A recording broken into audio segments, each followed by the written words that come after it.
wrapped you in the warmest chains, and I know they're so hard to break. You only said what you were made to say. I can't imagine how you feel today, now that you're watching as it caves away. While you were telling us to keep the faith, I bet you wondered why they made you wait. I bet you wondered why they made you wait. Pity not the vultures, they've enough to eat. Pity not the structures laying at your feet. Cannot see the sky, but there's this rainbow in the creek that spells pity-free speech when we can't afford to speak. That's Agenda 2030 on some early release. It's just our policy of never-ending chemical leaks. That's the cholera awash in your embedded beliefs. It's the billionaires who tell you what you'd better believe. And sugar, if you don't agree, then that's what we call extreme. Now if that isn't fascism, I'm going back to sleep, 'cause words have lost their meaning, and I'm trapped inside a dream where we turn the gears while living in the spaces in between.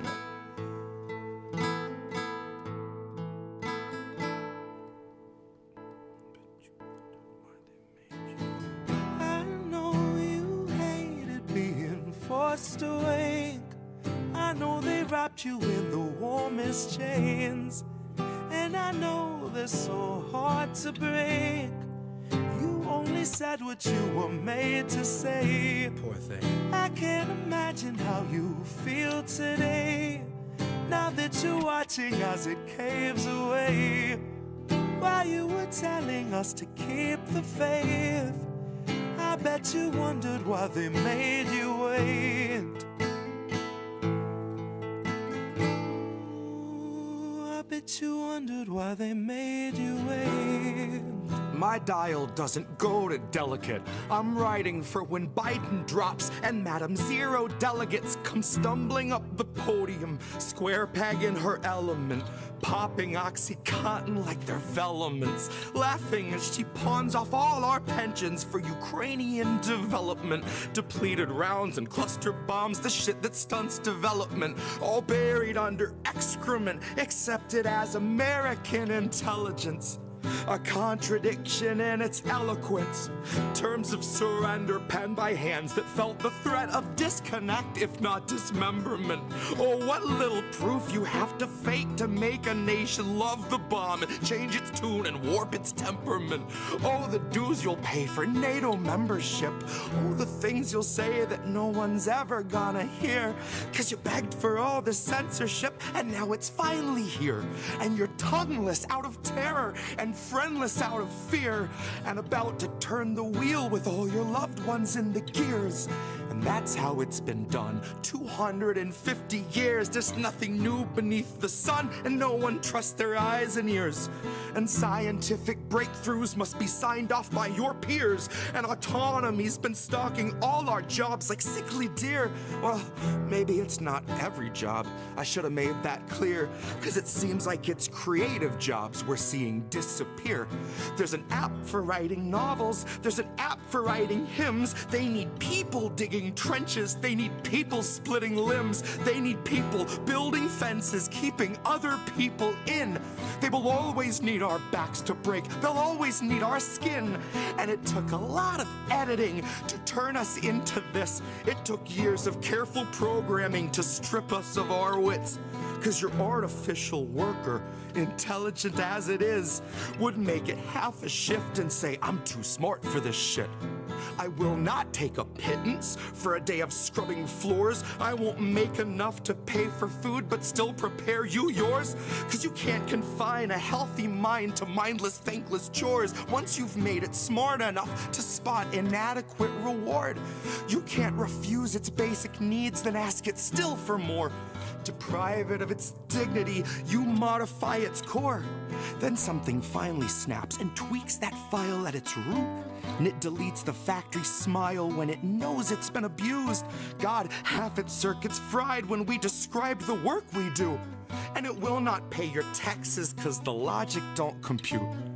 which made me think a little on my hour-long commute. The day I learned the call was made to lay off half my crew, they told me they were growing, expanding somewhere new, where those who push the buttons will themselves have buttons too. And I hope that when the whistle blows, they all as one refuse. I hope they strike with all their might, one blown collective fuse. And I hope the worker after me has something more than heart. I hope they truly know their worth. I hope that they're too smart. I know you hated being forced away. I know they wrapped you in the warmest chains. And I know they're so hard to break. You only said what you were made to say. I can't imagine how you feel today, now that you're watching as it caves away.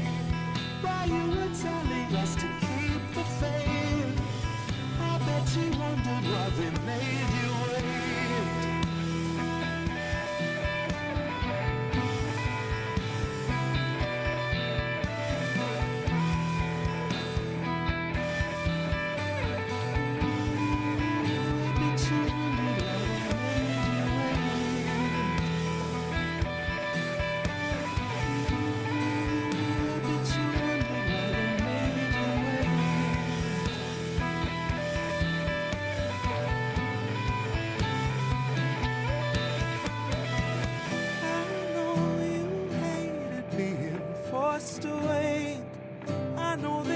You in the warmest chains, and I know they're so hard to break. You only said what you were made to say. I can't imagine how you feel today, now that you're watching as it caves away. While you were telling us to keep the faith, I bet you wondered why they made you wait.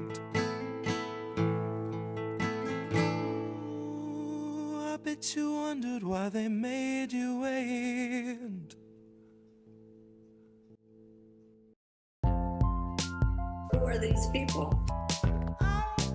Who are these people? Who are these people? Who are these people? Who are these people? Who are these people? Who are these people?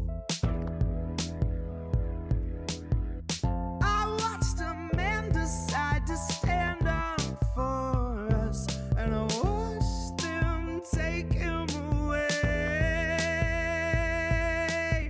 So I had to break down your respect for the process, but the process won't be saved. Hi, I'm Nancy, and I love ice cream. I enjoy it. But not as much as watching people forced out of their homes. I like it better than anything else. Watching people forced out in the streets to live alone, and knowing that I own every homeless set of bones. I don't know why, but it seems to agree with me. I have a lot of energy. It's all more support from my hideous and ill-gotten throne, the weight of which is too much for you to bear alone. Which is why you ended up threadbare alone, kicked off your benefits and left to your own. The diner that you worked at was told it could open its doors, but there's no clientele, and it's probably just as well, because half of the staff didn't last, so they can't come to work anymore. You can't expect a corpse to pull itself through the door to flip omelets for $8 an hour anymore. Make your own food, clean your own floors, fake your own news, fill a whole morgue. Get a film crew out front, but don't let them in the doors. Let's keep it frontline heroes, America's soldiers, you know the score. Joe knows the score. I watched a man decide to stand up for us, and I watched them take him away.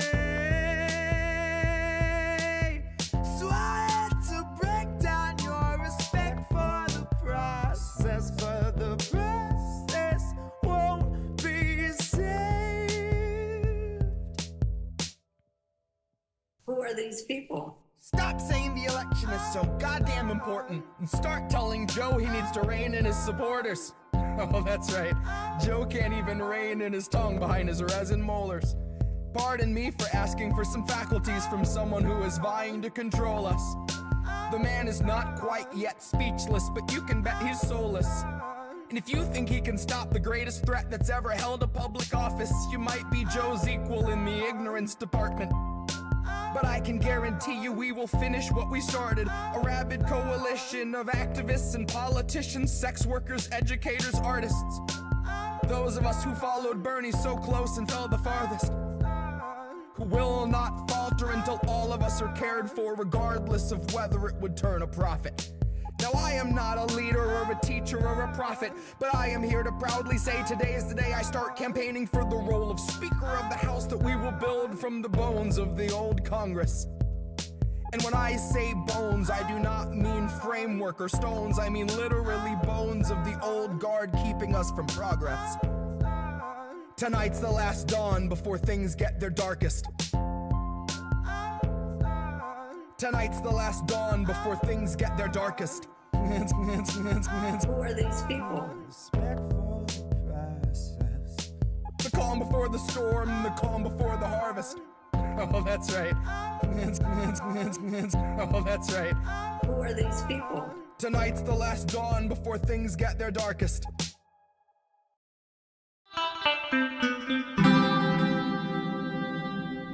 Who are these people? Who are these people? We're back. Yeah. All right. How did we miss that? How did you miss us? Did you miss us? We were gone for 3 weeks almost. It's been 3 weeks since you saw us live. I don't know if I've been found yet. No, you're definitely lost. But we did still lost. We did 7 hours worth of clip show 2 weeks ago. I don't know if you caught how much of you caught a bunch of that. And that's only one segment from every show. 7 hours worth of material. Holy crap. We love doing this, and we're gonna keep doing it till what? Like this. Why? Why do you torture the people? Well, people, you torture them. Why? Yes. Explain yourself. Well, we do a lot of stuff here, and people don't even realize just how much we do. So we have to once in a while step back and remind them. So that's what we did. Where were you on the night of the 20th at 10 p.m.? Where was I? I was in Florida. Not Florida, like the New Yorkers. I was in Florida. But you fucking snowbird. How dare you? I had some observations there, and I wrote about that on my Substack. We're going to talk about that tomorrow night. That's a whole other story. Because I'm such a psycho and it's been 3 weeks, there were so many stories that I literally had 2 entire shows worth of material. So we're going to do another one tomorrow night. And I don't know if Reese's going to be there, but I'm going to be there. So I might. Yeah, you might. Well, you might. I don't know, whatever. But so we're not going to do boats tomorrow. I try to tell them, like, you could just stop at some point with stories. You have enough. You could go, I got enough for this week.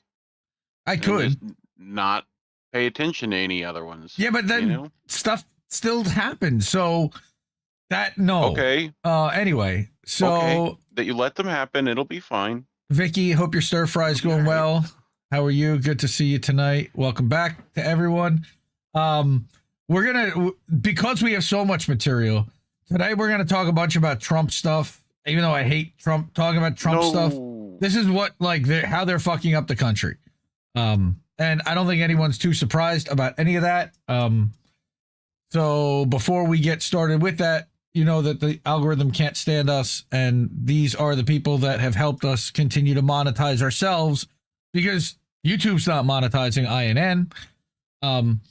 It helps to have cash.app/$Indie News Network, ko-fi.com/Indie News Network, paypal.me/Indie News Network, and at INNnewsletter.com, where you can get a daily update of everything that's happening at the network.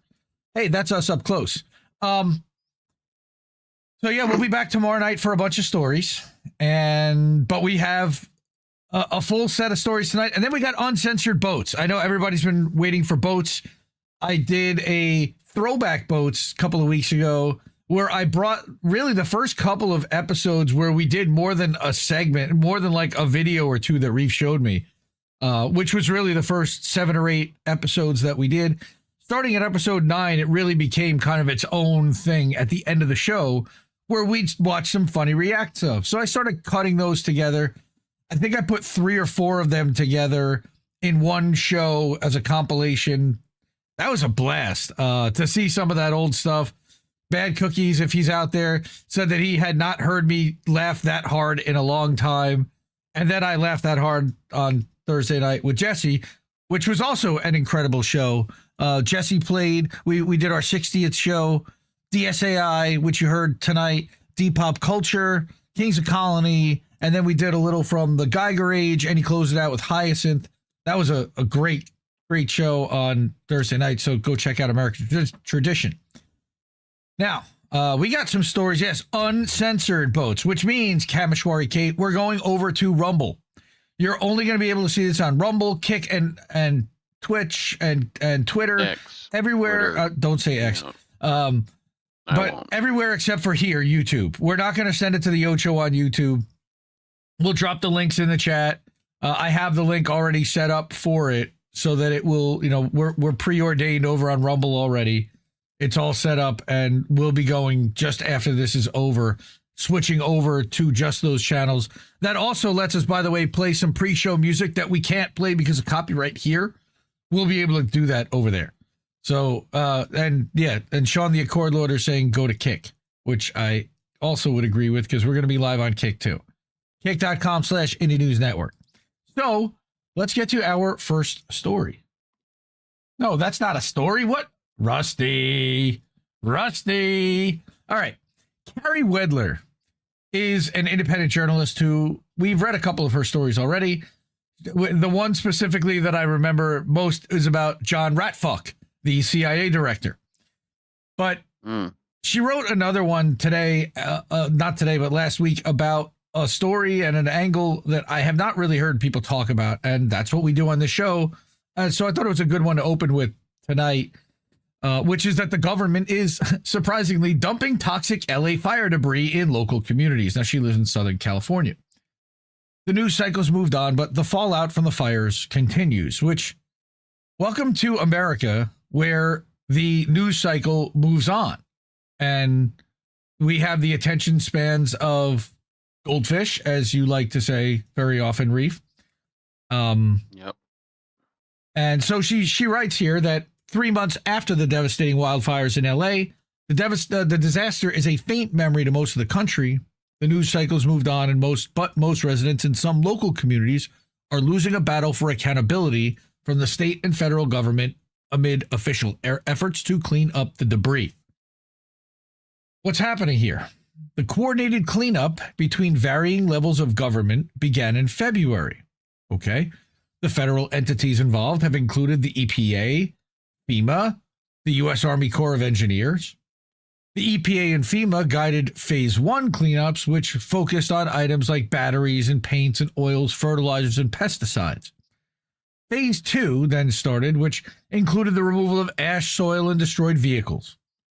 The information provided to the public regarding this process has been convoluted from the start. For example, one LA County government website says asbestos was removed in Phase 1, while a state government website says it has been part of Phase 2. So, which was it? Regardless, thanks to a disaster proclamation from Governor Gavin Newsom, landfills that normally are not cleared to accept fire debris were authorized to receive it. That sounds like a good thing, but while Newsom has touted his partnership with the Trump administration in their expedited cleanup, the reality on the ground is disturbing on multiple levels. Who would have figured that? Some of the landfills that have accepted fire debris are exceptionally close to residential neighborhoods. This sparked fierce opposition in nearby communities, despite loud protests from locals near participating landfills close to Sylmar, Granada Hills, Calabasas, Simi Valley, and Lancaster. The authorities pushed through with their plans. The same was true when residents protested Phase 1 cleanup processing sites. This almost sounds like Lahaina in a lot of ways, the way they're cleaning this up, right? Yeah. As One- is most disaster cleanups. Right. One elected LA County supervisor who initially claimed to side with residents opposed to the fire debris dumping flip-flopped. What a surprise! Lindsay Horvath ultimately voted in favor of the unanimous decision to allow the Sunshine Canyon, God, what a dystopian name, landfill and others to accept more debris beyond their existing limits. Residents' concerns in affected areas have fallen by the wayside. We have no voice, and now it's happening in local government too. This, on its face, is bad enough. Ignoring the wishes of residents and constituents in favor of politically expedient solutions reveals a fundamental flaw in the current system. No matter what, people who don't consent to certain policies, even ones that may harm them, don't have a choice in the matter. Again, welcome to America. This is not just Trump's America. This was Joe Biden's America, too. Look what happened to the people in Lahaina. Look what happened to the people in East Palestine, Ohio. Look what happened to the people in Conyers, Georgia. Look what happened to the people in Western North Carolina, Asheville, and in Eastern Tennessee after Hurricane Helene. But now you've got safe toxins. But the hits keep on coming. Whatever those are. Right? Officials ranging from local LA agencies all the way up to the federal government have insisted the debris is being handled safely, and as a result, is not a threat to residents who live near the landfills. Even so, no, the debris has not been fully tested because of emergency waivers and exceptions, but similarly, FEMA declined to test the leftover soil in burned areas, which could have ensured the toxins were fully removed. This would have been done following the removal of the top layer, which has been sent to the landfills during phase 2. So right now you have possibly an exposed toxic layer sitting there that's not being cleaned up or tested for, because we don't know what we can't test. We have to test so that we know. Scott Smith, the water guy, always talks about that. All right. Further, as the LA Times reported in February, landfill operators typically do not have proper equipment to test wildfire debris for contaminants like lead and asbestos. That's great. For its part, the Army Corps of Engineers says protocols is to send asbestos to the Azusa Land Reclamation Landfill, which is authorized to accept it, but asbestos, even if properly handled, isn't even the only concern. The same article notes some public officials have acknowledged the ash, quote, likely contains a myriad of toxic substances from burned down buildings, including brain-damaging lead and cancer-causing arsenic, unquote. Because why not? Sure. The U.S. Army Corps of Engineers is purportedly searching for hazardous materials in the Phase 2 cleanup, but that has done little to ease communities' fears. So now your house is burned down. You have to rebuild. Your homeowner's insurance really didn't cover it, and now you're living on top of toxic ash that could contain lead, arsenic, and asbestos. Yeah. Shit, man. I'm telling you, they're trying to kill us all. Our government hates us, and they're trying to kill us all. A small study of firefighters who put out the blazes, and by the way, there's another story from ProPublica that I didn't even bring about how Trump has disbanded the organization that tests for cancerous, toxic disease within firefighters because of the ash and smoke that they breathe. Right. All right, but a small study of firefighters who put out the blazes found elevated levels of toxic per and PFAS, right, as well as heavy metals in their blood. What a surprise. Then, while this is not the same type of exposure as storing debris in landfills could cause, it cast doubt on government assurances that the debris is safe to place in residential areas, which it probably isn't. It relies on assumptions that the debris will be meticulously handled, which we know it hasn't. According to the Army Corps of Engineers, there are 4.5 million tons of debris to be cleared in Phase 2. Not that much.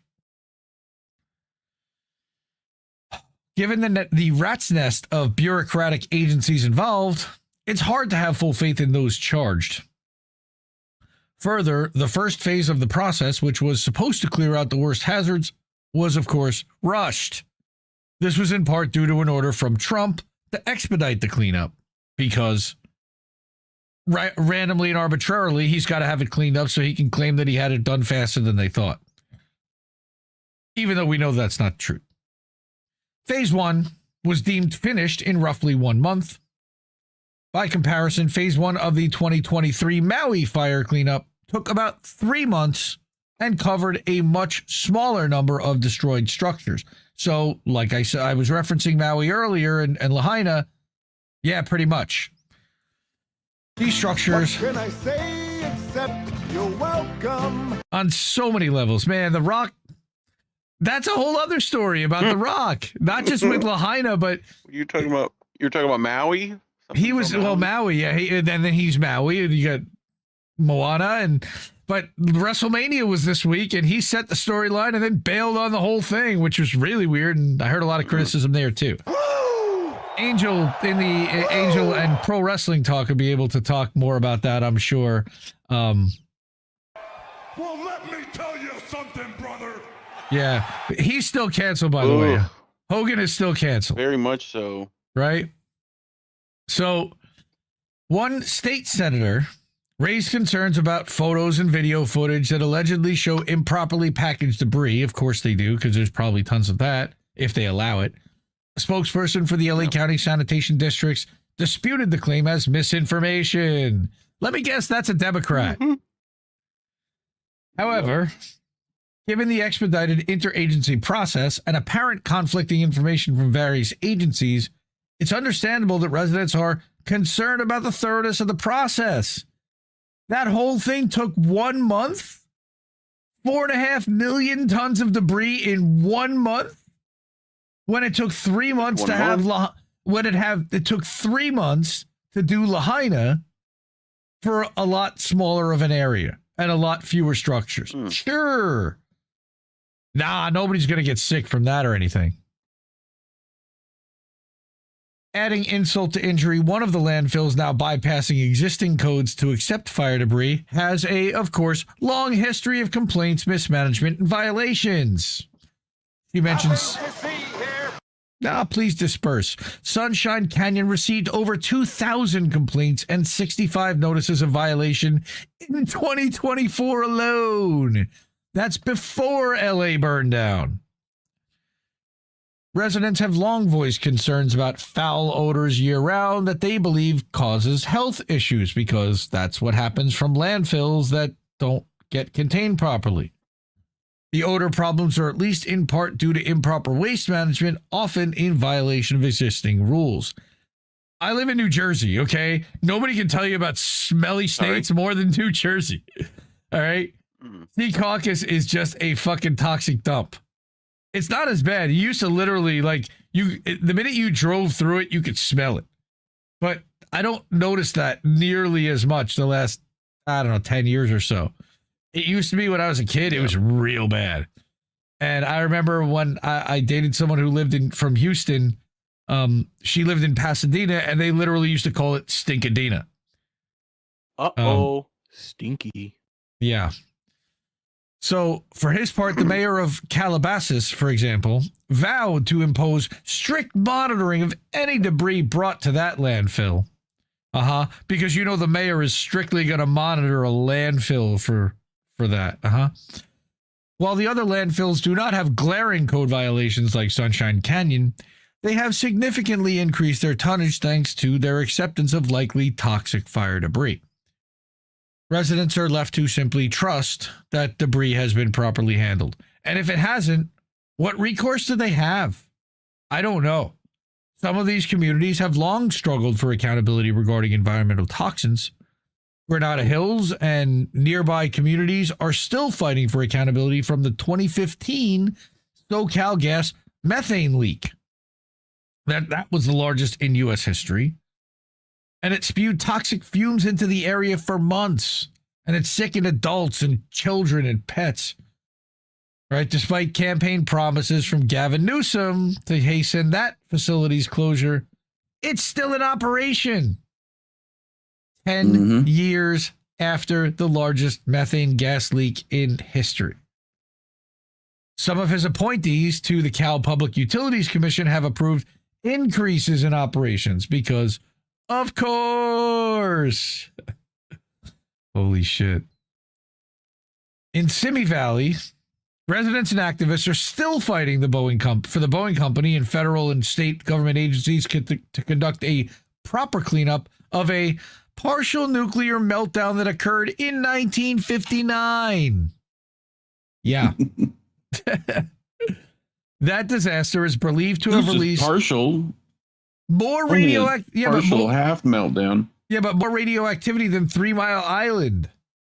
The site went on to host decades of ongoing rocket testing and sodium burn pits because sure you would. Boeing it's already screwed up. I guess. Sure, just forget the health of anyone that ever goes there or near there. Yeah. But Boeing is trying to. I mean, Boeing and responsible government agencies have failed to facilitate an adequate cleanup despite Newsom telling the public he hasn't handled. And I literally wrote a tweet about this yesterday. Like, this has become the new thing. The truth doesn't matter. Reality doesn't matter. You literally just make a declarative statement, and enough people, if you have a big enough following, will take that as fact and will then defend you to the nines for it. And that then becomes reality because perception is reality. And now that's the truth until I reject your reality and substitute my own. That's effectively what's been happening. Very, very eloquent. Thank you. So the fire debris from January's wildfires obviously must be cleaned up. Residents near the landfills have expressed that they sympathize with those who lost their homes, who were exposed to extensive toxins. The communities near these landfills want the mess to be properly handled, but not at the expense of their own well-being. Situations like these are not unique to Southern California, as I also was mentioning, right? Because we've got, sometimes it's failures of government bureaucracy alone, others times it's the insidious relationship between government and private contractors, which kills incentive to serve the taxpayers and customers. There's a word for that. there's a word for it. The public-private partnership. Yep. All too often, like these two dynamics converge. It's called corruption. Regardless, without fail. It's called more than that. Yes. The people that they are, that's Mussolini's line. The people they are supposed to be serving suffer the worst consequences. He's talking about fascism. That is correct. Merger I'm glad the kids got it in the chat. Merger of attention. State and government. Anyway, absent. Yes, Natalie, we totally understand, and we're glad you're back, and we love you, and we hope you're doing better. Just crazy. There's the. Gold Monarch's talking about crypto in El Salvador and Canada, Justin's son. There's so many little links and interconnected things happening right now all at once. I think it's partly done by design to try to keep people on their toes and off balance and unable to keep up with it all. The reasons why we are... and everything else that you're playing with. Dude, that guy is... So his shit coin, his Trump coin, like they just run to the bank whenever they need to, show on paper that they're worth X amount of money, and they'll do a little twist or a little grift or a little fundraise or sell off this thing, and that thing's gonna keep going. I mean, I don't know how they're gonna take it down. It keeps going crashing, and it's going to rug pull people, and they'll find more financing from somewhere to keep going. Always. It's amazing the way it all goes down. But we do not find financing for anywhere but from you. So please, if you're able to, those are the awesome people that have already done that. We've gotten a few new subscriptions recently and really appreciate anyone that can help. Cash App, $ Indie News Network, ko-fi.com/Indie News Network, paypal.me/Indie News Network. Pay as friends and family. We don't pay any fees. And then you can also subscribe at INNnewsletter.com, where I put out pretty much a daily newsletter. I didn't do one today, I realized, because I was waiting for Colin to put out his INN news clip, which he did, and then I got distracted, but I'll do that later on tonight after both shows are over. And they'll have Substack newsletter near you. Well, tonight might as well be the Substack Times, and maybe we'll change the name of the show from How Do We Miss That to the Substack Times, just to tweak Reef, just to tweak him.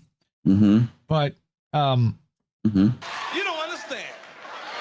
I ain't scared of you, motherfucker. I know you're not scared. I didn't say you were scared. I just said you don't really like it. But I want to get to the next story because I want to talk about what's happening with the migrants and with the deportations, and it's been crazy.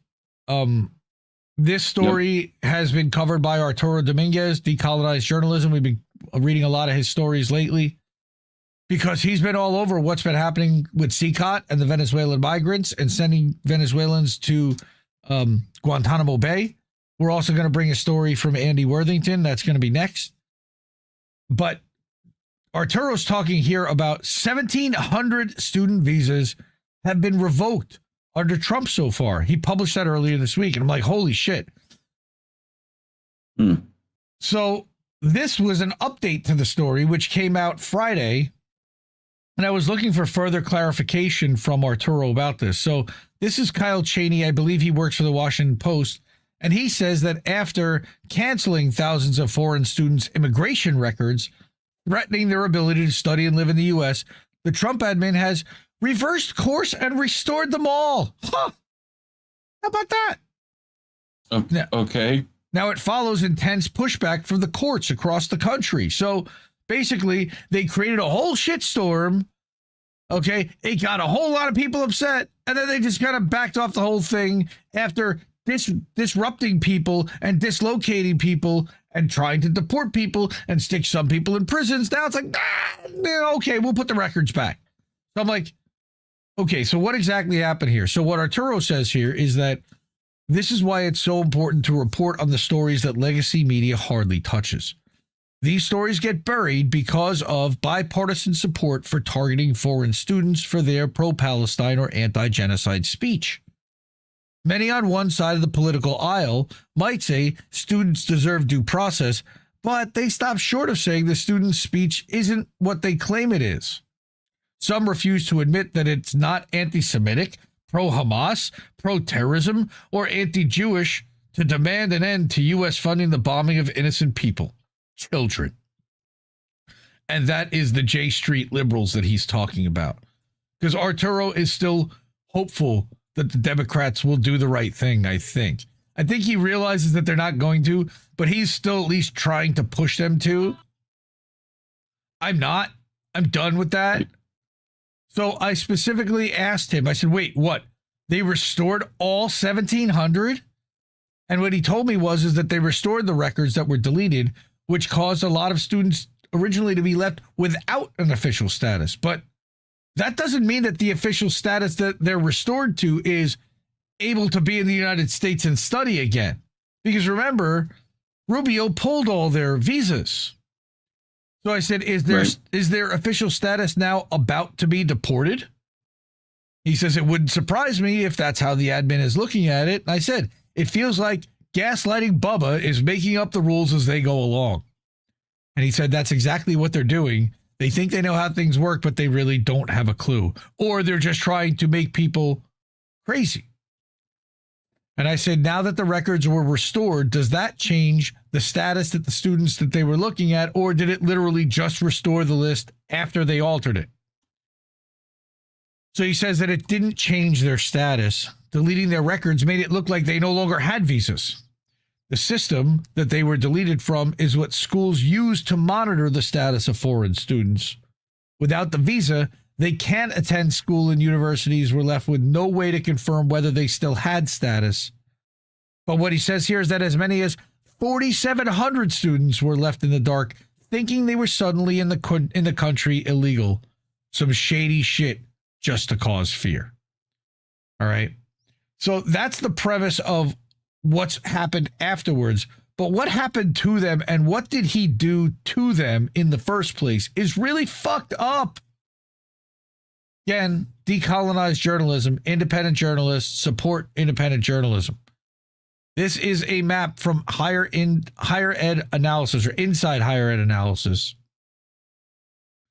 Students at over 250 colleges and universities have been affected by the Trump administration's effort to revoke student visas over dubious claims of anti-Semitism and as part of its immigration crackdown. Weaponizing speech is but one way the admin has been targeting non-white immigrants and visa holders. So again, looking at that map, it's mostly in the Northeast and on the West Coast, but you got a lot in the middle too. Texas, a lot of schools in Texas. According to Inside Higher Ed's International Student Visa Revocation Tracker, 1,709 students have had their visas revoked by the Department of State. Some estimates suggest that visa revocations are as high as 5,000.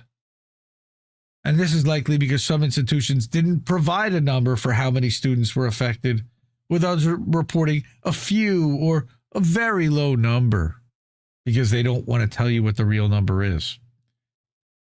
The justification by Marco Rubio's State Department, or actually it's, Norman Brayman and Israel's State Department, for many of the revocations has been for petty crimes, such as citations like traffic tickets. They're deporting people over traffic tickets. Traffic tickets? Nice. At Arizona State University, where more than 100 students have had their visas revoked, that number is likely to be much higher, according to a statement provided by United Campus Workers of Arizona President Michael Kincher to a local news outlet. He says, "We've been able to confirm a little over 100 students have had their visas revoked. Although we believe the number is much higher, it's just what we've been able to confirm so far." Kincher's comments highlight just how much of this is to track, or how difficult much of this is to track. Not only are accurate numbers hard to come by, but the admin is moving carelessly fast in trying to circumvent the legal system. This is what makes Trump's cabinet dangerous.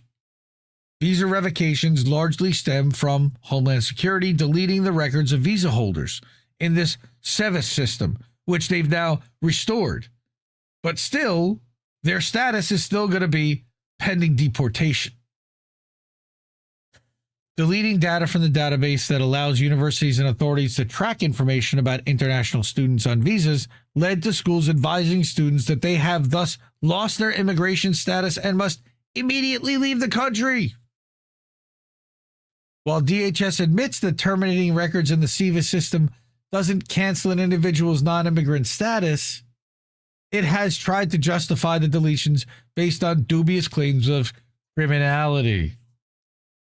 Right? Nice. Nonsense. Yep. Homeland Security contends that it deleted the SEVIS records of students based on communications received from the State Department in many court filings. Where? Since state is making the requests, it signals an intent to revoke the visas. All right. That they're deleting the records before the revocations, seemingly out of order, speaks to the sloppiness of the Trump admin and the dangers it poses to innocent immigrants and non-immigrants on student visas. I'll bet if you ask Baytar US for a list of those immigrants, they'll provide them. Because I think Baytar US very easily. And the Mossad probably has a copy of that list somewhere. Fuck, they have it in triplicate. What do you mean? Right? On Tuesday, a federal judge in Georgia ruled that the Trump admin had to reinstate the legal statuses of 133 international students, according to an order granting temporary restraining orders on behalf of those plaintiffs filed in U.S. District Court on April 18th. There's only one problem. They're ignoring the court orders. With ICE dumping more than 700,000 administrative warrants, that is, warrants not signed by a judge, but by someone in a supervisory capacity at ICE, speaks to how these students could easily be swept up before courts could act. Many migrants were sent to El Salvador, Guantanamo, and are being held in detention facilities were imprisoned under similar circumstances, with no arrest, with no charges, like Gestapo-style tactics.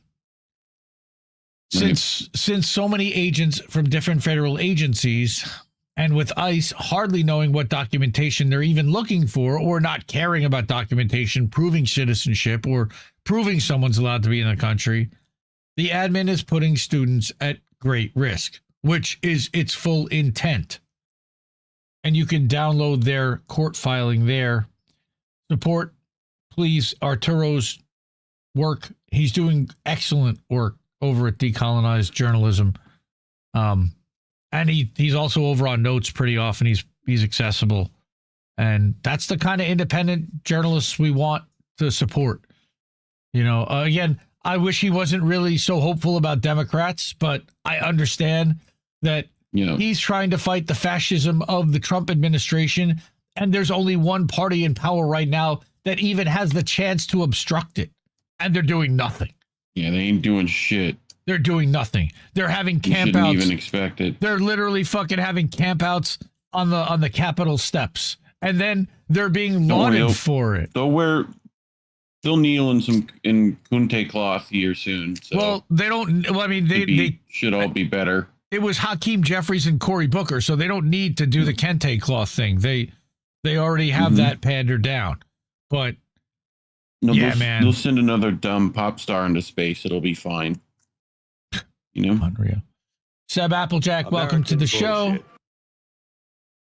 Out of order. You're out of order. Everybody's out of order. Popeye the Sailor. The whole country is out of order. Yep, that's right. These damn criminals. Sean Miller, good to see you, brother. You Mike. can't handle the truth. The Accord Lord. There's a John Doe in chat. Okay, what's up, John Doe? I know I'm not being fair. They're fighting the oligarchy. Oh, I'm so sorry. Yes, they really are. No, we're heading towards an oligarchy. You got to get it right. We're fighting the oligarchy, it's not an oligarchy by taking money from it and being a part of it. Yes, that's right. That's how we that's how we fight oligarchy. And we fight oligarchy with your help. See, Seb Applejack, he's one of the new people that's on that list, and we really appreciate him for it. Sean the Accord Lord, there should be a special spot on the list for the repeat donors, for sure, the repeat funders and tippers. But we love everyone that does. Kameshwari Kate, thank you, really. Margaret Villa and Charlie Mack and Sarah P. and the annual subscribers like Tyler Russell and L. Breland. Hey, Breland, I know that last name. Yes, Reese Mom is an annual subscriber to Indie Media Today. Thank you so much for that. I can't tell you that. We really appreciate everyone. Okay. Connie Nash, who shouted us out recently and was glad to rediscover us. Welcome back, Connie Nash. Just want to, again, shout out some of the people who over time have really stepped up and helped us support independent media because we need it more than ever. Cash App, $, Indie News Network, co-fi.com/Indie News Network, paypal.me/Indie News Network, and innnewsletter.com. And again, indiemediatoday.com. You see that in my name down there. All the clips from this show are at indiemediatoday.com. The live stream alerts, and for tomorrow night's live stream alert, that'll go out at noon tomorrow. Also, any original articles I write, I usually publish over at Indie Media Today. So, by all means, yes, you did figure that Reef had Jack on his soundboard. Of course he did. You can't handle the truth. All right. Yep. Popeye, They are fighting it from the inside. 3.5 D chest, dog. That's right, dog. Mm-hmm. Golden Monarch is here. What's up, my brother? I heard you like dogs, so we got a dog in your dog. We got a dog. You can like dogs on your dog. Right. So, you know, like I said, this is the Substack Times tonight, and I'm so glad that we've got some independent writers still over on Substack because it is being infiltrated with shit libs and corporate media, and they're getting like massive views over there, thousands of likes. And, you know, here we are at independent media. We got our 14, 15 likes and our 5 restacks and a couple of comments. And that's good for us. Like, and man, Only likes matter. Likes rule all. And Andy Worthington is a fucking Indie Media Award honoree. He's one of the best of the best. All right. Close Guantanamo. He's simply the best. Close Guantanamo. He's one of the activists that was a co-founder of Close Guantanamo. And he also was writing about how the Trump administration has been ignoring court orders. And this is where we're, again, having this slippery slope into authoritarianism. If the courts don't have any impact and things are being done without congressional approval by dictatorial fiat, effectively, or by one of the pre-designated billionaires that also now has the ability to make these decisions somehow, like Elmo, yeah, what are we? I mean, we're certainly not a democracy, whatever the fuck that means now. But anyway, as Andy indicates, U.S. courts fight back against Trump's lawless deportation obsession. Trump faces increasing opposition in the courts to the cruel arbitrariness of his war on migrants, and elected representatives also seek to address the impact of clearly wrongful deportations. They don't care because there's no repercussions on them. And look at this. This is a photo of mealtime at CCOT. No, it's a horrific photo of stripped and dehumanized prisoners on an industrial scale in CCOT in El Salvador, made available by the presidential press office on March 15th because they're bragging about it. When the first plane loads of migrants arrived from the U.S., Venezuelan migrants. He starts by saying, this week is a long time in Donald Trump's war on migrants, or a week, right? And in my latest long read on my website, okay, which I hope you'll have time to read, I provide a detailed analysis of the last 7 days of ongoing legal challenges up to and including the Supreme Court to prevent the admin from sending Venezuelan migrants to El Salvador's CCOT megaprison, which I've previously described as a mega Guantanamo, where tens of thousands of men are held indefinitely without charge or trial. He says, I also report on the interventions by elected representatives in Congress in an effort to secure the return of men wrongly sent to the CCOT prison, which, again, both El Salvador and the Trump administration are fighting those efforts. The Supreme Court had previously issued rulings demanding that no one be deported without a habeas hearing, and that a Maryland resident, Kilmar Armando Abrego Garcia, who we've reported on before and was sent to El Salvador because of an administrative error, be returned. Now, the right wing has turned Abrego Garcia into a talking point, that he had a record, that he this and that he was a bad guy, that he was MS-13, that he had tattoos on his knuckles that indicated that because he died of a fentanyl overdose. It's same shit, different day. But he also then you had his senator, Chris Van Hollen, fly down to CCOT and what's his name? Bukele let him out for lunch to go to a fancy restaurant and have drinks to stage a ambushed photo op that was then used to paint it as, oh, look at your senator pandering to get to illegals. I mean, it's the worst crap that they absolutely spun the way that they intended to make it look a certain way, but it's not that way at all. And again, Andy's saying that It's a psyop. both rulings have been shamefully ignored by the Trump administration, which has continued to send men to El Salvador without a hearing and without any effort by the executive branch to demonstrate that it has evidence establishing that they're gang members, as alleged. They don't care. Nope. In cahoots with El Salvador's dictatorial... You let one ant stand up to us, then they all might stand up. Well, I think part of this also is because they're going after Maduro in Venezuela. Yeah. Right. So they're taking all of the able-bodied men, potentially, even the ones that don't have criminal records at all, that might be leaving, that might even be staying, and they're bringing them into CCOT. Again, I'm not even 100% sure that all of these migrants are people that were even trying to necessarily come here. I'm not sure I believe that anymore. I think that this is an effort to try to weaken Venezuela as a country in general. All right.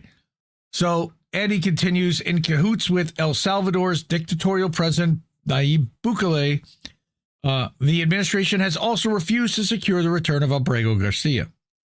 In a third ruling on April 19th, the Supreme Court imposed a temporary ban on any Venezuelans being sent to El Salvador pending further review. The admin has not yet sought to imperiously sweep that ban aside, but their every action to date has shown complete contempt for the Supreme Court, which is weird because 3 of their members were appointed by Trump, and for the many other lower courts across the country that have been resisting its outrageous claims to have the right to send Venezuelans to CCOT without providing any evidence that they're gang members. Even an ICE agent saying they have a tattoo, we've covered this before, was legitimate grounds for them to claim that they were gang members. On the contrary, every indication shows that, in fact, the deportations are fundamentally arbitrary, based largely on ICE officials' flawed assessments of the significance of the men's tattoos, and with many of the men deported from ICE facilities despite having ongoing hearings regarding their asylum claims. So I guess they were here. That's a lot of people claiming asylum from Venezuela. What's going on there?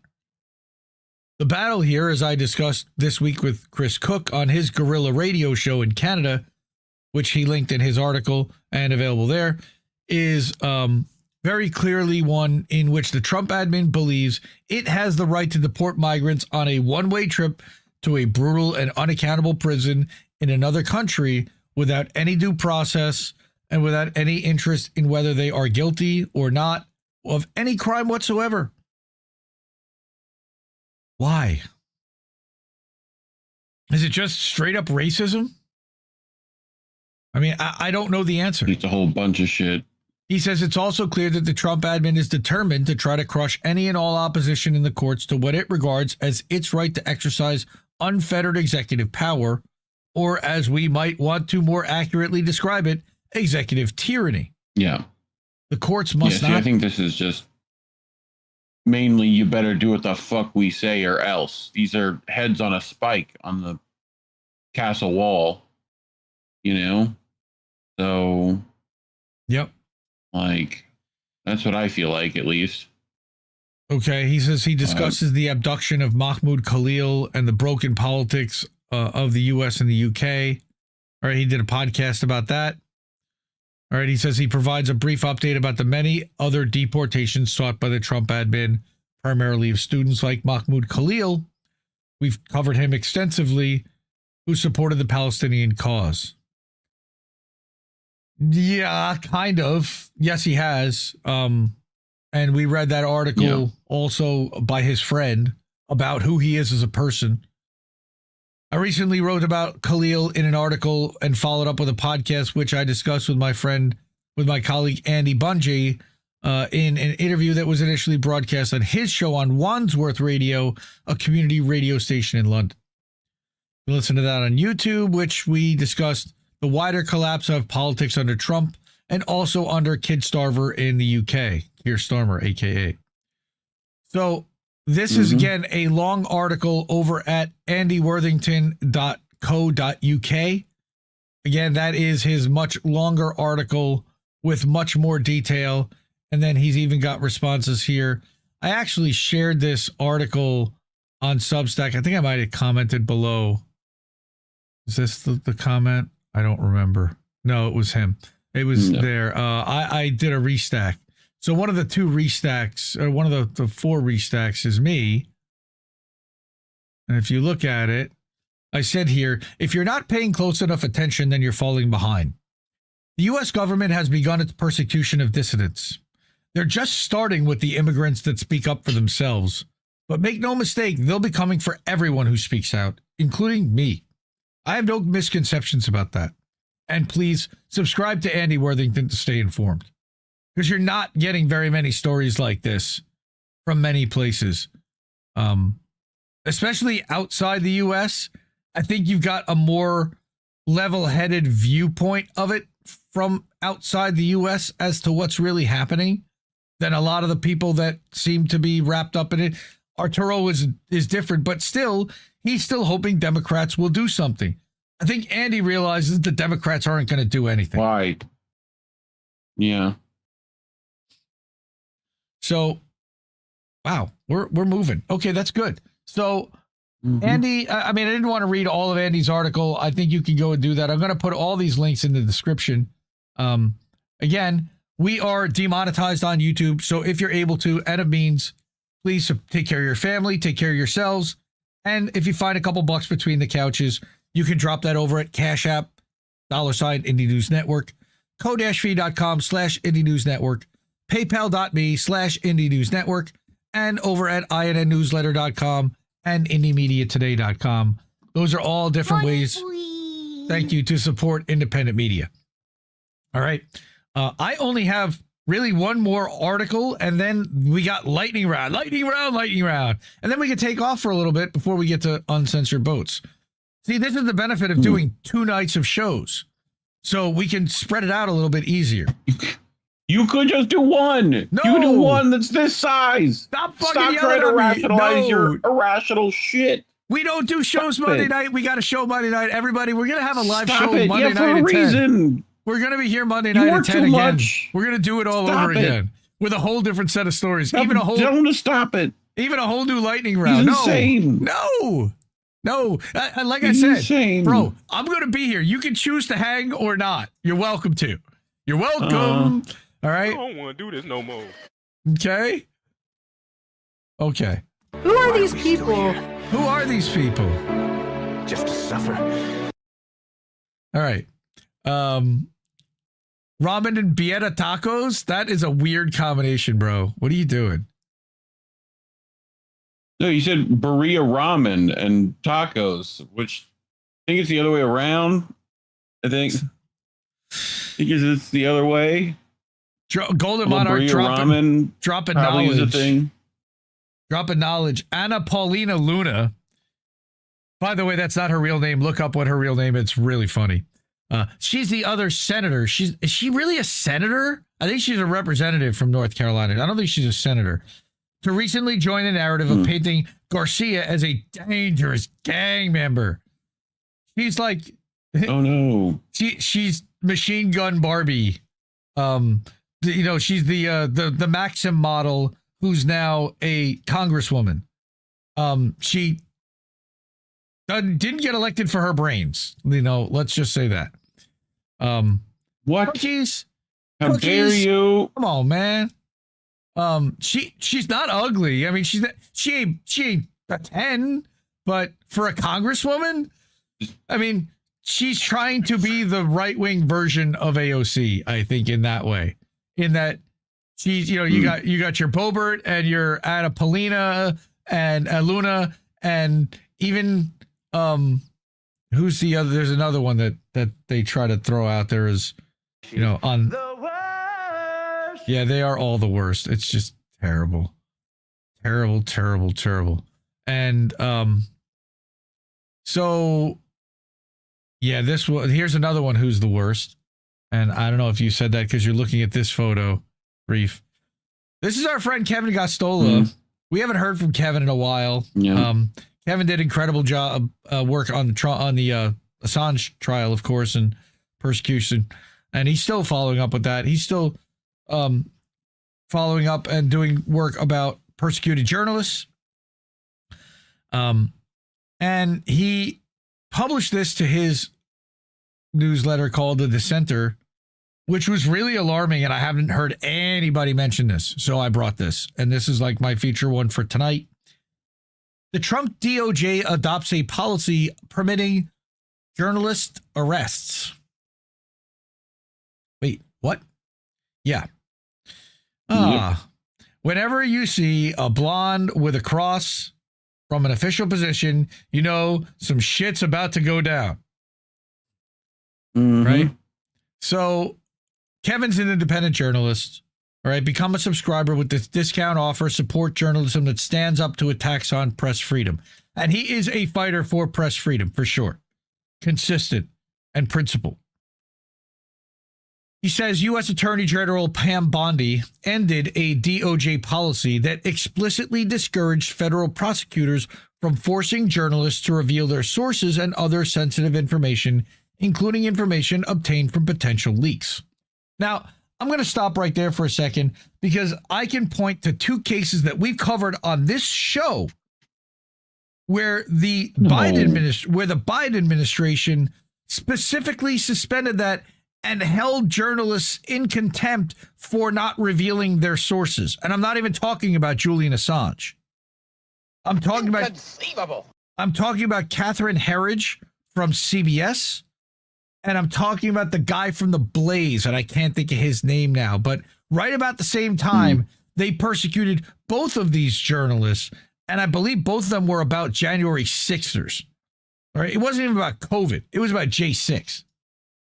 All right. That's what really pissed the Democrats off, was anybody that reported honestly about the way that January 6th went down in the corporate press. They wanted them burned at the stake.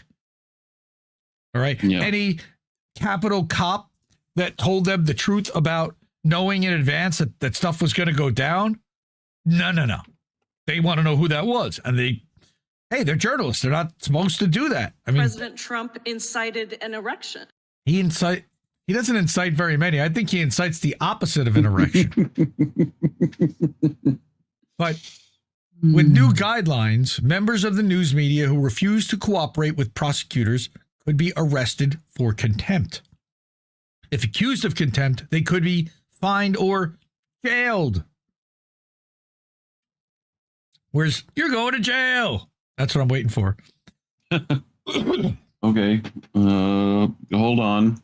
Thank you. If I jail. Thank you, because I am. At that. The move by Bondi comes as Director of National Intelligence Tulsi Gabbard has referred 3 alleged intelligence leakers to the DOJ for criminal prosecution because she's such a supporter of whistleblowers and leakers, right? According to Tulsi, Cruella DeVille with the silver streak in her hair, one of those individuals allegedly leaked to the Washington Post. The policy change effectively gives the green light to prosecutors to subpoena Post reporters and other staff. That could be alarming. Again, slippery slope. First, they came for Assange.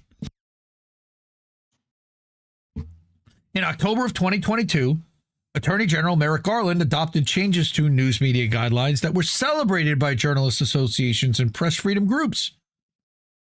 As the Reporters Committee for Freedom of the Press described for the first time, guidelines prohibited prosecutors from, quote, using subpoenas or other investigative tools against journalists who possess and publish classified information obtained in news gathering, with only narrow exceptions. Those narrow exceptions being January 6th and Julian Assange, of course, when it really matters. Yep. On April 25th of this year, Attorney General Bondi, who of course is owned by Scientology for those who are in the know, and has done Trump favors for over a decade and made his Trump University fraud lawsuit disappear in the state of California. That's why she has the job she has now, by the way. So on April 25th, she issued a memorandum that voided these changes. The memo informs all DOJ employees that members of the news media, quote, must answer subpoenas, unquote, and that it also applied to court orders and search warrants intended to, quote, compel the production of information and testimony, unquote. Bondi, of course, says she will approve all, quote, efforts to question or arrest members of the news media, unquote, because she's a fascist and she's not in support of a free press at all, clearly. She has declared a free press her enemy. The memo further suggests that Bondi will only approve subpoenas, court orders, or search warrants when the information sought is essential to a successful prosecution, and prosecutors have made all reasonable attempts to obtain the information from alternative sources. Sure. Uh-huh. Mm-hmm. Okay, I'm doing a double CK, by the way. You can't see it, but I'm doing a double CK. Yet the DOJ has wide discretion to conduct investigations however it chooses, and the guidelines hardly mean that Bondi and the DOJ will not trample over the rights of journalists, because why wouldn't it? Bondi cast this development as a necessary part of winning an information war against President Donald Trump's political opponents within and outside the government. Specifically, they just fucking say this shit out loud. You know? It's unreal. Like, okay. But wait, ridiculous. Specifically, she accused the previous administration of abusing Garland's overly broad procedural protections for media allies by engaging in selective leaks in support of failed lawfare campaigns. No, because they would have never done anything like that. Twitter files, what? Fucking get the fuck out of here. Nah. Quote, the leaks have not abated since President Trump's second inauguration, including leaks of classified information. You mean about what Doge is demanding from the heads of administrations, and that's supposed to be public information that they're trying to then classify because it will get them in shit? This Justice Department will not tolerate unauthorized disclosures that undermine President Trump's policies, victimize government agencies, and cause harm to the American people. Like, bitch, stop crying. That's the law. Like, yeah, here. Quoting a stunning executive order from Trump that singled out a former official as an egregious leaker. Bondi echoed the assertion that disclosures of information related to foreign policy, national security, or government effectiveness, Doge, could be characterized as treasonous and possibly violating the Espionage Act. Wait, don't we have to be at war in order to violate the Espionage Act? Doesn't Congress have to declare war? You see, Cap, that's my secret. We're always at war. Not if it's declared by Congress. Not if it isn't declared by Congress. You don't need that anymore. Bondage. I mean, Bondi stated, the perpetrators of these leaks aid our foreign adversaries by spilling sensitive and sometimes classified information onto the internet. You mean American citizens who work within the government that feel it's necessary to publicly out and whistleblow because public channels are going to bury their information? The damage is significant and irreversible. You sound like Hillary fucking Clinton. Accountability, including criminal prosecutions, is necessary to set a course. Snowflakes upon snowflakes upon snowflakes. Fuck all these people. They're just trying to rig this so that they're beyond prosecution. You get that, right?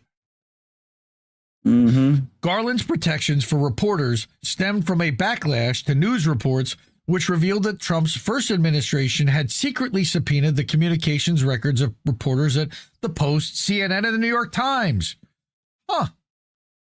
So they had already been trying to persecute corporate media. How long before they start coming after the independent media that actually gets the story right? In fact, after Biden we'll go for their particular patsies first. We'll at least get some canaries in the coal mine. This cunt is also trying to get the fucking death penalty on Luigi Mangione for something they can't even prove he actually did. Wow. All right. Wow. In fact, after Biden assumed office in 2021, the Department of Justice did not immediately stop Trump's retaliation against the press. Of course not. DOJ officials even imposed an unprecedented gag order against Times executives. Because, of course they did. DOJ officials eventually met with media representatives to tamp down outrage and agreed to limits on national security leak investigations. The overture was similar to Attorney General Eric Holder's response to widespread media disapproval in 2013, when it became known that Obama's administration had seized records from more than 20 separate phone lines assigned to the AP and its journalists. Oh, yeah, that's right. The Obama administration was spying on the press and on all other foreign leaders, too. Thanks, Obama. Throughout the Biden administration, a coalition of groups recognized that the protections for press were subject to change under future administrations. They urged the House of Representatives, strongly worded letter in Senate, to codify the changes into law by passing the Press Act last year, which would have established a federal reporter's shield law. That got voted down last year. The House passed the Press Act in January of last year. However, despite bipartisan support, the shield law languished in the Senate for months as Democrats did nothing to move the bill for a vote. I don't believe that the Democrats were in control of the Senate in January of 2024. If I'm correct, Kevin, no? Wouldn't that have been Mitch McConnell having to bring that forward? I don't know. Okay. Possibly. I don't remember. Even if it had bipartisan support, you're not getting Mitch on board with that shit. Especially Mitch, like practically a vegetable. Last April, when White House Secretary, Press Secretary Karine Jean-Pierre, you know, that's an extreme position lady, was asked if Biden supported the Press Act, she uttered a platitude. Journalism is not a crime. Oh, well. You mean the words that scroll across the bottom of that ticker every fucking show? Gaslighting cunts. All these people, gaslighting cunts. Yep. We've been very clear about that, except that you criminalized journalism every day when you persecuted Julian Assange. The White House refused to back legislation that would protect reporters from the type of attacks their news gathering that Bondi just authorized. After Vice President Xanax lost the presidential election to Trump, Senate Majority Leader Chuck Alien Burger Flipper Schumer and other Democrats, like Senate Judiciary Committee Chair Dick Durbin, who's now retiring, suddenly recognized the need to pass the Press Act. But it was too late. Trump came out against the shield law, instructing Republicans to kill the bill. Republican douchebag Senator Tom Cotton obeyed Trump and blocked the bill, as he had done during a previous session of Congress. Wait, you mean senators can actually stand up and stop legislation from happening all by themselves? Did somebody forget to tell Bernie Sanders that? I guess so. Every Democrat who put the Press Act on the back burner when they had the opportunity to pass a bipartisan bill codifying journalist source confidentiality should be ashamed, said Freedom of the Press Foundation Advocacy Director Seth Stern after Bondi revoked press protections. Quote, everyone predicted this would happen in a second Trump admin, yet politicians in a position to prevent it prioritized empty rhetoric over putting up a meaningful fight. Because that's what they're paid to do. They're the Washington Generals to the Republican Harlem Globetrotters. And maybe somebody someday will actually figure it out beyond us. Quote, because of them, a president who threatens journalists with prison rape for protecting their sources, says reporting critically on his administration should be illegal, can and almost certainly will abuse the legal system to investigate and prosecute his critics and the journalists they talk to. Yes, they're going to do that. And they're going to do that to liberal journalists. And that's why they care. That's the only reason why a lot of these people care. They're not principled. Now, Kevin is principled. Kevin Gosztola is principled, but a lot of these people are not. Because if it were Republicans that it was happening to, they'd either look the other way or cheer it on. Trump's second term already presents more danger to freedom of the press than his first term, particularly because there's nothing constraining his administration. They are hell-bent on weaponizing government and engaging in the kind of lawfare that they fervently believe the Biden administration waged against them. They're just continuing the precedent that was already set. That's the thing right there. Thanks, Democratic assholes. Yeah, they're going to put up a fight while they already set the precedent for all of this the last 4 years. Uh-huh.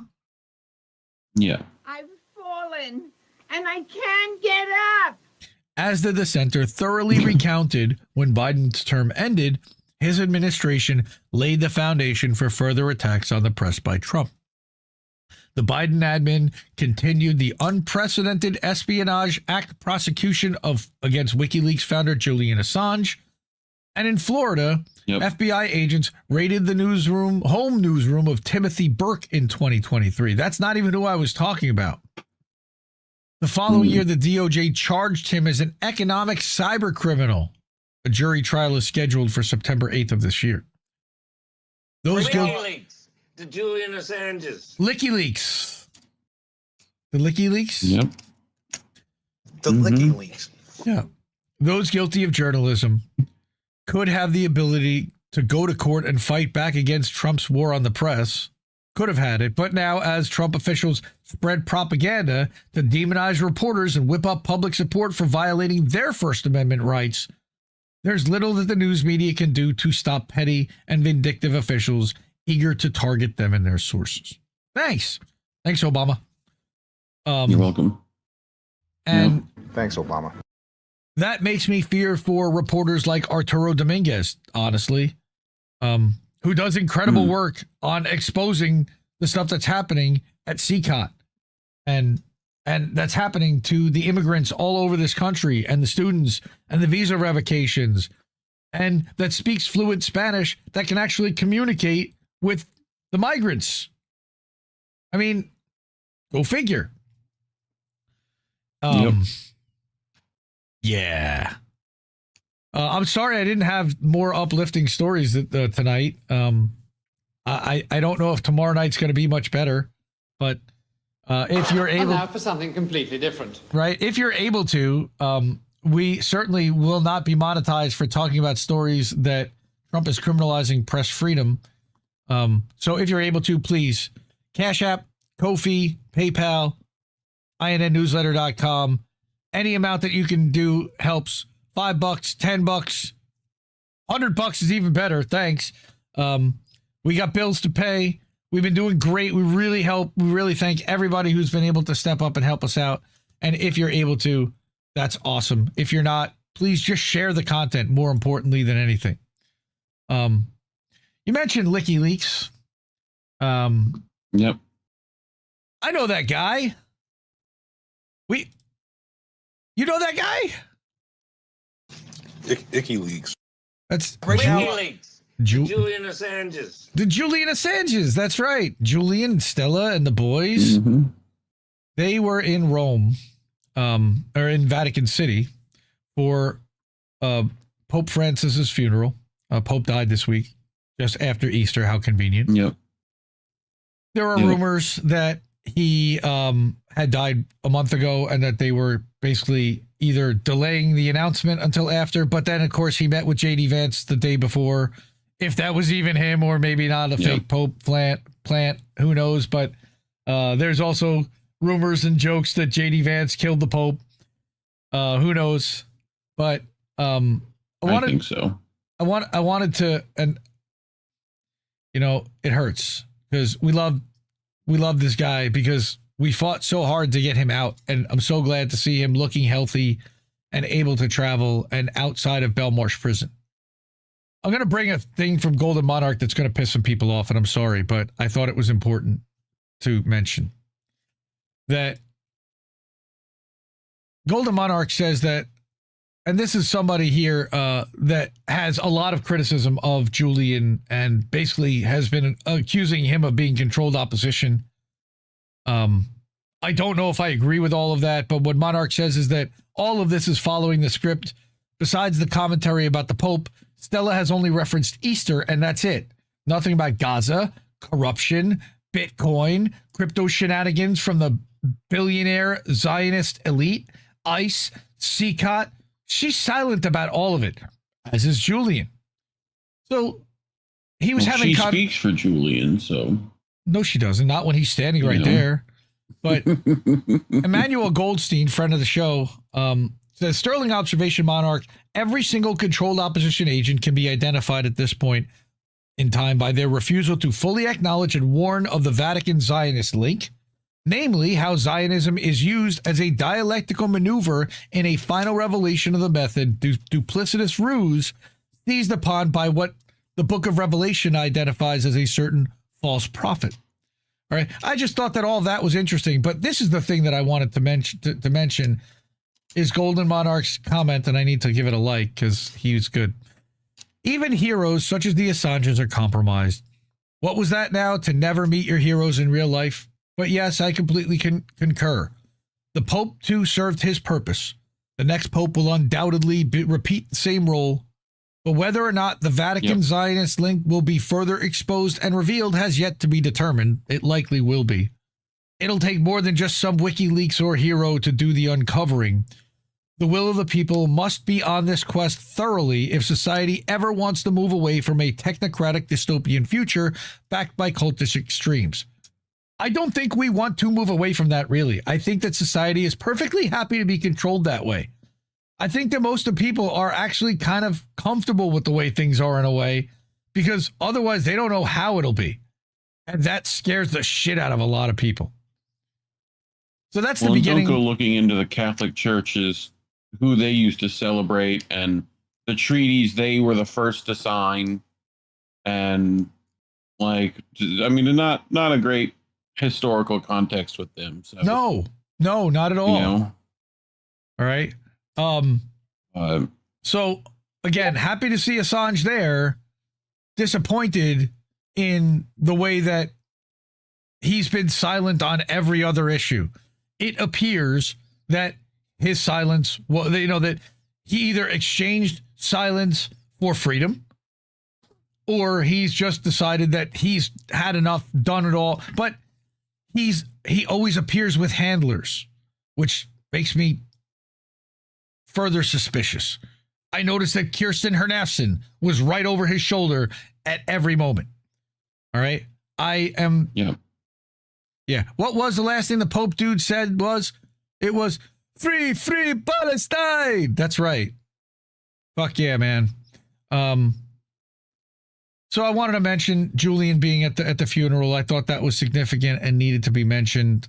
Some people have mentioned it. Some people will gushingly mention it and be, oh my God, I'm so glad, without talking about the other side of it, which is that it's nice to see him, but it's also really disappointing and a reminder that we've lost our biggest champion and one of the people that was leading the team. And that he's out, which is he's still on the sidelines. Probably why it went the way it did. And journalism has become a crime, as I just reported it further by Kevin Gosztola. Yep. Now, we talked about Trump corruption tonight. Here's more. Quote unquote, flagrantly enabling insider trading. Trump White House reportedly tips off Wall Street on trade talks. Now, this came out of Common Dreams, which is a little... Now, they're Indie Media Award honoree, amazingly enough, still.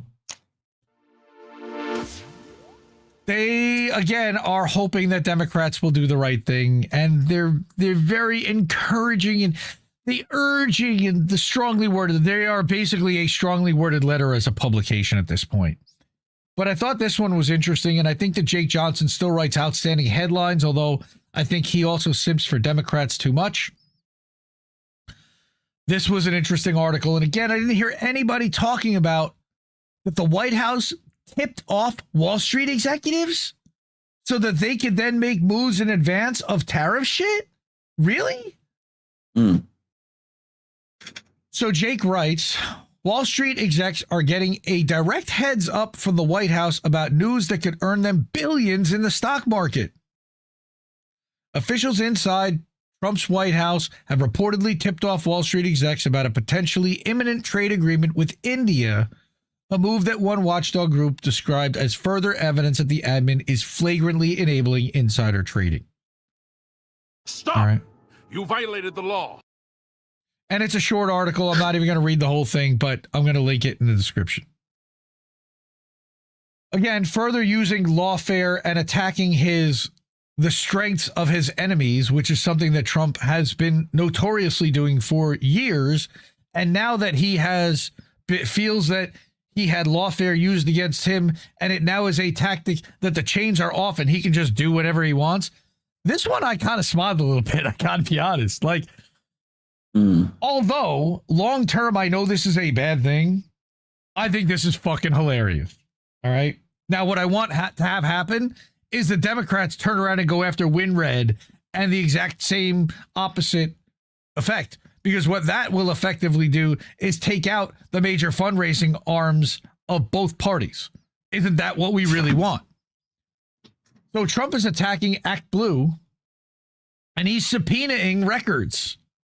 All right. The order alleges, all right, that the platforms may have facilitated straw donor schemes where donors funnel money through intermediaries to get around contribution limits, and singled out Act Blue for allegedly processing all of these illegal foreign contributions, which is hilarious because how much fucking Israel money made it into Trump's coffers? Holy shit. Yeah. Cookies. Yeah, I'm done. Yep. Holy shit. It's unbelievable. Unbelievable. Yep. All right. Where's the money, Lebowski? Act Blue, a PAC that operates as a conduit for processing donations, has raised billions for Democratic candidates and aligned organizations. In 2024, they reportedly processed $3.8 billion compared to only $1.8 billion through WinRed, the Republican equivalent. Right into the Pelosi ice cream fund. Yep. Where that went. This online fundraising gap represents one of the few financial advantages that the Democrats currently hold over Republicans. It reminds me of how the Republicans have gone after labor unions and dismantling the power of labor unions because they knew that labor unions were one of the biggest powers that were driving the Democratic Party, and you took out the labor unions at the knees and you took out the Democratic Party with it. All right? Terrible. So Trump's memo cites an investigation led by House Admin Committee Chair Brian Steele. How funny.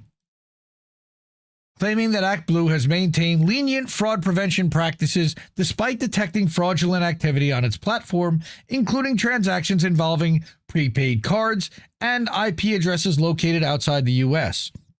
Except that expats and U.S. citizens that live outside the U.S. still can donate to candidates. Would still. Yeah. And people using VPNs still can donate to candidates.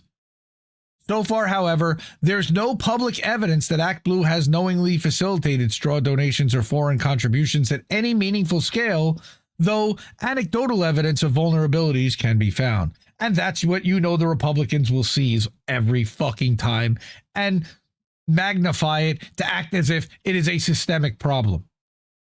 All right.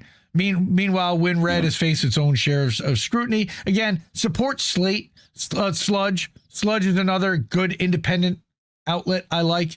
Donnie, and it's Donald Shaw and David Moore. P-Politics. Two guys run this outlet by themselves, and they chase the money. They're a little on the Democratic supporting side and a little TDS. But right now, we need the people that are TDS. We need to know what the fuck is going on. We take their bias into account, but we look at the numbers and we look at what they're reporting and we look at how they're reporting it and why, and we can actually formulate a story. And is this legitimate and real?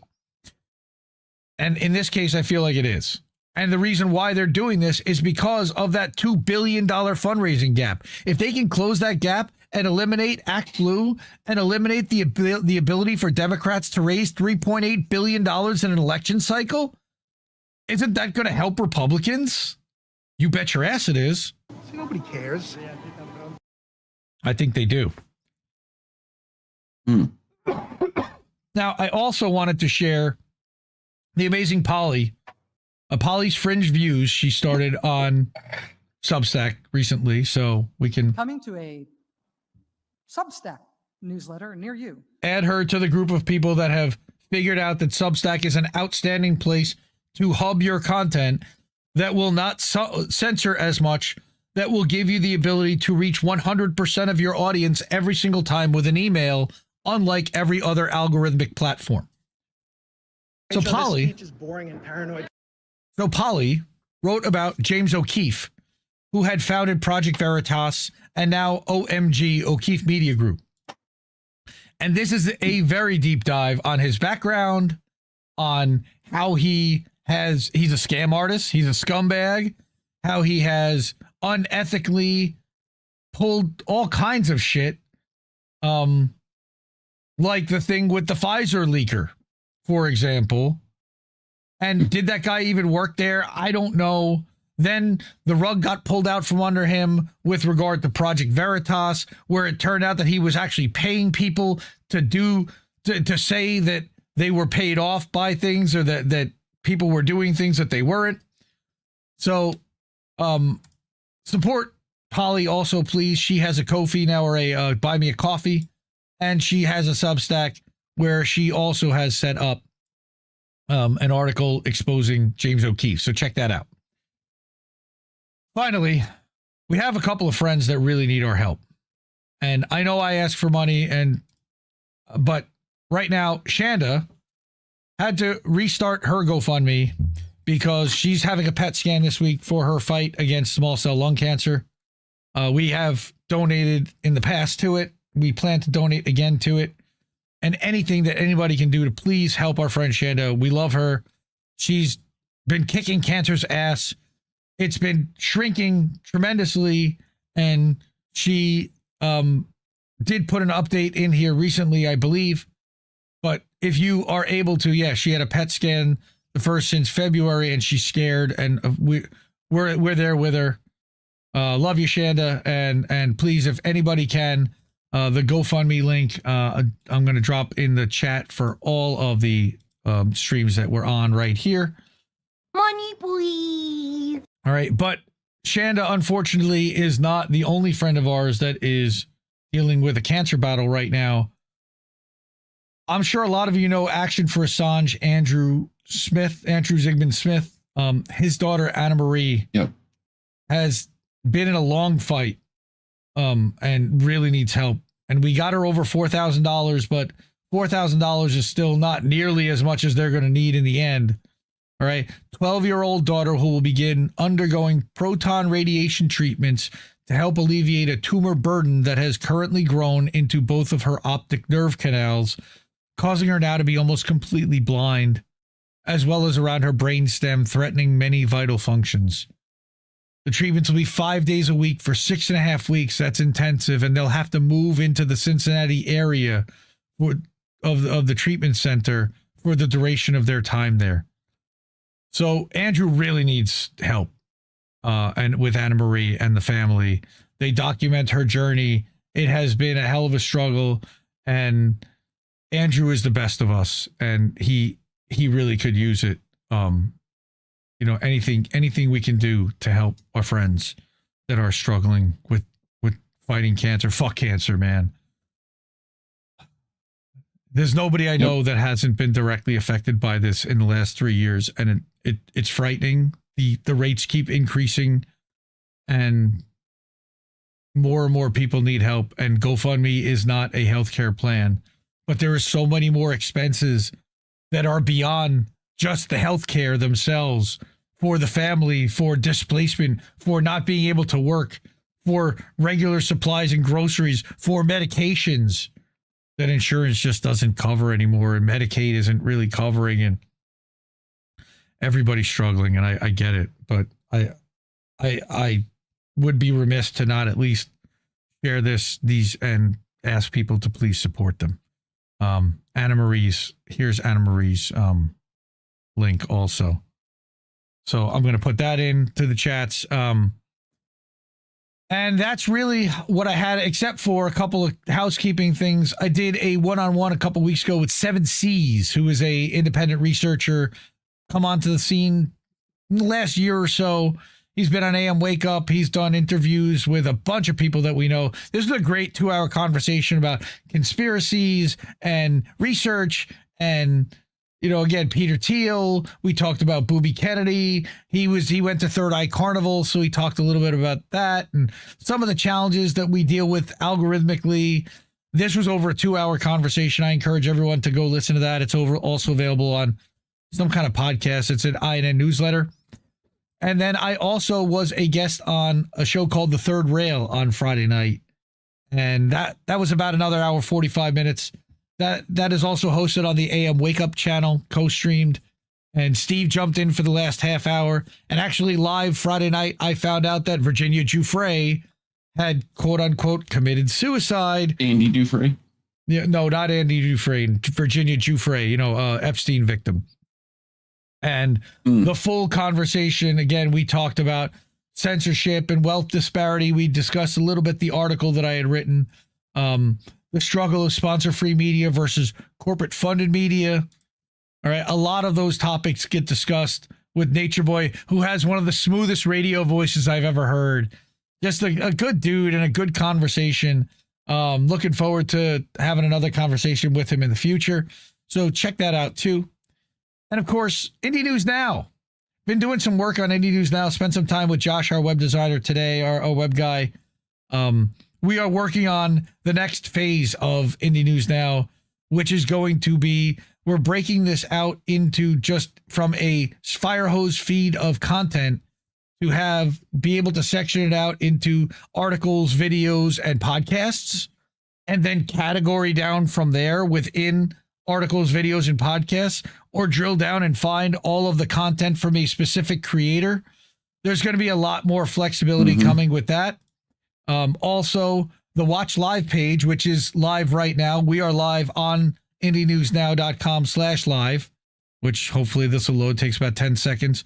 You'll be able to see that, but that will automatically show up on the homepage whenever we're live, and you'll be able to chat and interact live with the stream right from the homepage on Indie News Now. And again, this is pulling articles 24/7. We also have it pulling from Rumble on the AM Wake Up channel and from Indie News Network's Rumble channel. Slow News Day was today, so Glory Jones was on. You see a lot of these links, and this goes right to the stream there. I don't know why the thumbnails aren't coming in. We're working on that. INN newsletter. Check it out. Subscribe for free. And that's going to get you a daily update of all the live streams, appearances, premieres, and articles that are coming from all of the INN members, all 10 of us, plus the AM Wake Up co-streams and the Dissident. Then we also have the weekly update. So every Friday at about 6:45 Eastern, you will get a weekly email that tells you what all the live streams and everything summarized for the entire week. But I don't put the clip premieres in there. That's just live streams, articles, and appearances, because there are so many for the entire week. So you can subscribe there for free, INNnewsletter.com. And of course, IndieMediaToday.com. That is where you can find that Third Rail podcast, as well as updates for the live streams. The original article that I wrote about the Great South Florida Financial Divide, which I will be reading on tomorrow night's show. So join us tomorrow night, 10 p.m. Eastern, for a special How Do We Miss That? Extra edition Monday night. But we are going to be doing boats smashing into other boats next. You send it to Kick too, or? We are sending it to Kick. Okay, and put the link in chat. That's the link to Kick. Link for Rumble. Oh, good. Well, you put the Rumble link in. Good. You also catch it on Twitter. Yep. So, plenty of ways. Yeah. So we're gonna be back at midnight. So we're gonna take wow.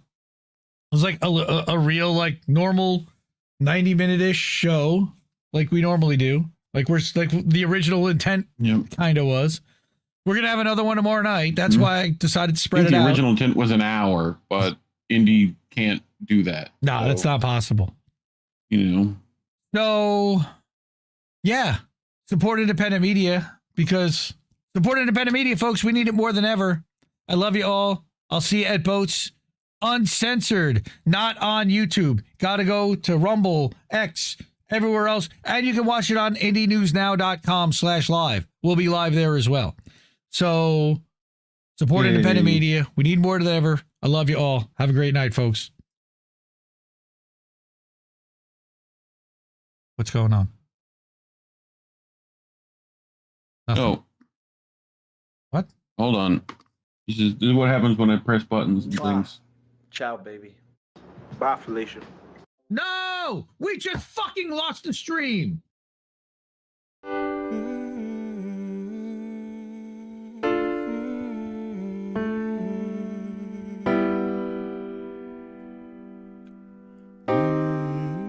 I think I liked it better being blind, when I couldn't read between the lines, and when I couldn't see the cracks in the structure that lay bare before me the whole time. I think I liked it better back when I suspended disbelief and swallowed pride. I thought I knew the difference in the red from the blue, but they both bleed us so dry. They both bleed us so dry. My favorite songs don't hit the same way. I get to the end of a 4-minute track and I'm only looking back thinking, what did they actually say? You can't keep giving us nothing and think we're bluffing about coming for your heads. Why play civil if you won't listen to 50,000 dead? And now we know our mission, we form a militia, make Congress a prison. No, I play civil when all these dead won't make you listen. What's more American than slaying your oppressors? What's more American than liberty or death first? God, I thought we were founded on abolishing the tyranny of those who would starve a village all to live empirically. And I regret that I have only one life to give for my cause now that I can see the cause so clearly. See, I want our leaders, regardless of party, to